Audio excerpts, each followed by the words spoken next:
Če bo ponekod v Avstriji in Italiji celodnevna smučarska karta več kot 80 evrov, podražili so zaradi višjih cen energentov, stroškov dela in vzdrževanja, bodo tudi na slovenskih smučiščih karte v povprečju dražje in sicer za do 5%. A ne na Golteh, tam so lansko ceno dnevne smučarske vozovnice znižali in to za skoraj polovico. Dnevna vozovnica bo tako stala 20 evrov. Kako to? Zakaj? Jana Ujčič.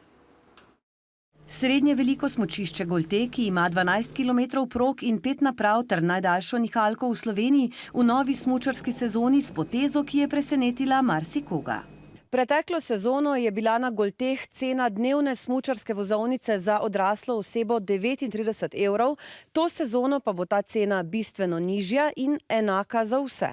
In sicer 20 evrov za celodnevno smuko s povratno vožnjo z nihalko vse dni v tednu, za otroke do 6. leta pa še naprej brezplačno. Ob nakupu paketov pa ponujajo dodatne karte brezplačno, nimajo pa več sezonskih kart. Turisti iz Nemčije, ki smo jih naključno srečali na Golteh, pravijo.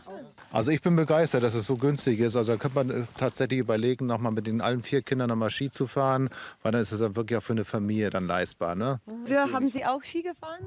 Ja, wir waren in Österreich mehrmals und in Südtirol, Italien, aber es war uns dann einfach irgendwann zu teuer. Ob ugodnih vremenskih razmerah odprtje sezone načrtujejo 6. decembra. Da so naredili poglobljeno analizo slovenskega trga in tudi okoliških držav, iz katerih prihajajo gostje, pravijo v podjetju Golte. Probamo biti dostopni, hočemo razširiti našo geografijo gostov in hočemo biti dostopni za vse smučarje. Ta poglobljena analiza nam je pokazala, da bo to neka primerna cena, ki si jo ljudje lahko privoščijo, tako da želimo povečati število smučarjev na smučišču.